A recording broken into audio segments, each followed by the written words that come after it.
calansida media ugu imaa warar xaqiiqo ku saleysan sirar qarsoon warar degdeg ah fadlan nala joog oo subscribe saar channelkeena haddii aad nagu cusub tahay mahadsanid kusoo dhawaada wararkii ugu dambeeyay xog xasaasiya weeraro ku bilowday qaraxyo oo lagu qaaday xero ciidan oo ay leeyihiin dowladda federaalk Soomaaliya wararkii ugu dambeeyay ayaa ka soo baxaya ciidamada dowladda federaalk Soomaaliya oo fashiliyay qaraxyo aad u xoogan al-shabaab oo la sheegay in laga dilay 117 askari waxa sidaas yiri taliyaha ciidanka lugta General Bixi ismida laascaanood oo laba shardi ku xiray dhaqangelinta xabad joojinta ay ku dhawaaqday maamulka Soomaaliland aan ku horeeyay dowladda federaalk Soomaaliya oo sheegtay in ay weeraradii ay soo qaadeen ururka al-shabaab ay fashiliyeen taliska ciidanka xoogga dalka Soomaaliyeed ayaa faahfaahin dheeraad ah ka bixiyay weerar ismidaamin ahaa oo ay saakay al-shabaab ku qaadeen saldhig ciidan oo ku yaala duleedka degmada Afmadow ee gobolka Jubbada Hoose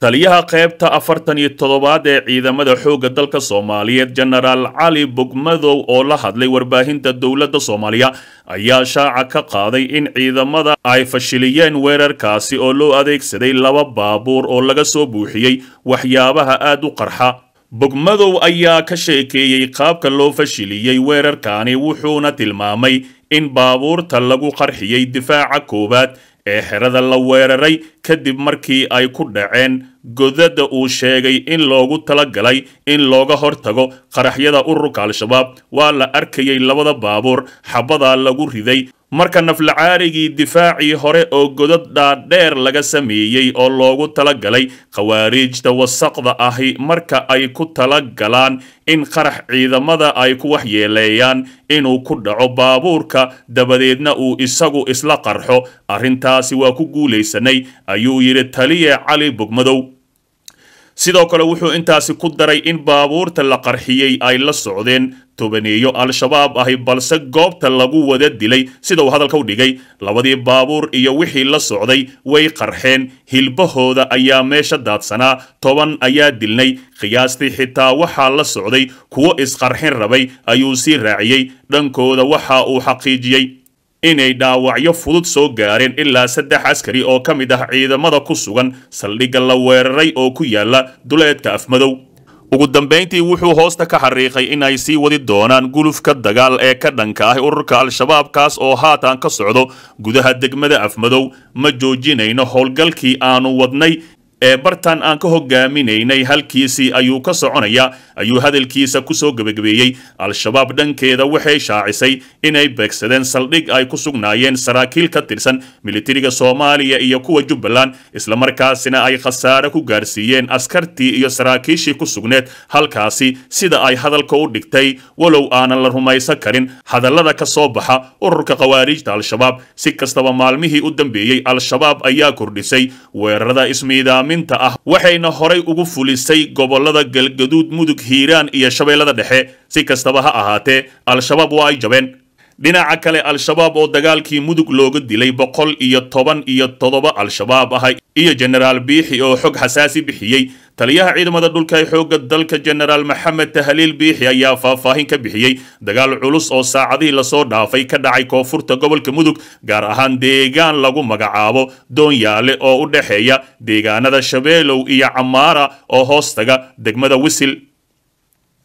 General Bixi oo ramayay idaacadda dowladda ee Radio Muqdisho ayaa sheegay in 117 xubnood oo al-shabaab ah loogu dilay dagaalkii ka dhacay koonfurta gobolka Mudug isagoo sheegay in dagaalkaasi uu ahaa mid gacanta la iskula tagay oo aan waxba la isku reebanin ugu yaraan 8 saacadood ayuu taliyuhu sheegay inuu socday dagaalkaasi isla markaasina 4 dhufays ay ka kiciyeen dagaalyahanada qawaariijta al-shabaab oo muddo halkaasi ku diyaar garoobayay weerarka waxaa qaaday ciidanka danab ee xoogga dalka oo kaashanaya daraawiishta Galmudug waxaana al-shabaab loo geystay duqeymo xoog leh oo waxa dagaalkaasi ka qayb qaatay diyaaradaha dagaalka ayuu yiri General Bixi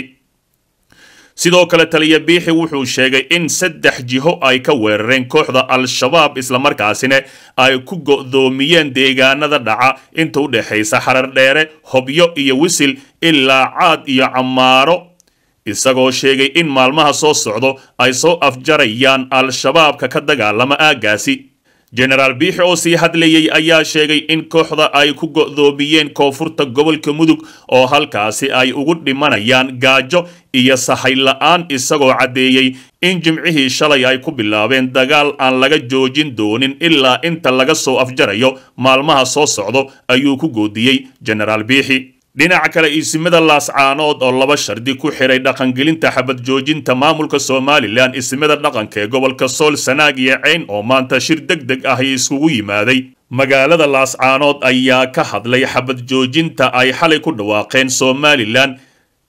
garaad jaamac garaad cali oo warbaahinta la hadlayay kadib markii uu soo idlaaday shirka isimada ayaa wuxuu sheegay inay marka hore soo dhaweynayaan go'aanka ka soo baxay xukuumadda Somaliland garaadka ayaa waxa uu sheegay in ay yihiin dad qaadan kara xabad joojinta hase yeeshee ay marka hore rabaan in ciidamada Somaliland ay ka baxaan magaalada laascaanood isla markaasina raaligelin uu maamulka ka bixiyo in uu argagixiso ku tilmaamo shacabka halkaasi ku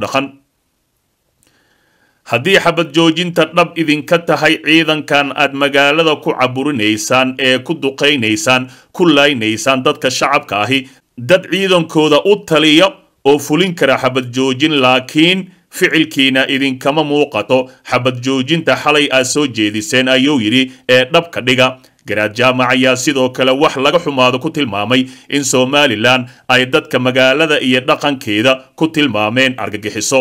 xabadda iyo hadalka xumi waa isku mid haddaanan hadalka xumi fogeyn waa argagixiso raaligelin ka bixiya ciidankiinana ka saara ama ka fogeeya ayuu yidhi magaalada xukuumadda Somaliland ayaa xalay ku dhawaaqday xabad joojin bilaa sharuud la'aan ahi iyada oo sheegtay in go'aankani ay u qaadatay si wax kasta oo jira xal looga gaaro miiska wada hadalkan la isugu yimaado xukuumadda Somaliland ayaa sidoo kale waxa ay sheegtay inay aad uga xun tahay mashaqada ka dhacday laascaanood iyaga oo ka tacsiyeeyay dadkii ku naf waayay dagaalkii ka socday 5 maalin ee la soo dhaafay oo xiriirka ahay Somaliland waxay diyaar u tahay inay miiska wada hadal ka timaado oo xabadda joojiso walaalahayna waxaan ka filaynaa inay go'aamadani oo kale ay qaataan isla markaasina xabad joojinta ay nala qaataan ayaa lagu yiri warka ka soo baxay Somaliland xabad joojinta ay xalay ku dhawaaqday Somaliland ayaa la ogeyn sida ay u dhaqan gali doonto maadaama isimada ku sugan laascaanood ay laba shardi ku xireen arrintaasi